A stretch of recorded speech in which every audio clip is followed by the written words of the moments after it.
मित्रांनो, तुम्हाला माहीत आहे का जगामध्ये फक्त 1% लोकच का सक्सेस होतात? त्याचं कारण आहे भूक. त्यांच्यामध्ये जी भूक आहे, परिस्थितीने जी त्यांना ठोकर मारली आहे, समाजाने ठोकर मारली आहे. त्यांच्याकडे रिसोर्सेस नसतात. त्यांना काहीतरी मोठं व्हायचं असते.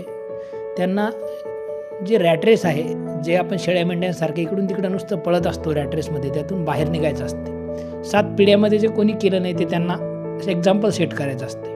Consistency, motivation, strong desire, leadership, past life, gym, ह्या सर्व गोष्टी मी सांगतो. हे ऐकायला कदाचित खूप हेवी वाटत असतील. बरीच लोक असे व्हिडिओ स्क्रॉल करत असतात. पण तुम्हाला माहीत आहे का, यात हे जे सर्व टूल्स आहे, ती लोक या टूल्सचा वापर करून त्या 1% लोकांमध्ये जातात आणि बिलिनियर, स्ट्रॉंग ॲथलीट, ऑलिम्पिकमध्ये गोल्ड मेडलिस्ट हे सर्व मिळवतात. त्यांना जे मिळवायचं असते ते होते फक्त या सर्व गोष्टींमुळे.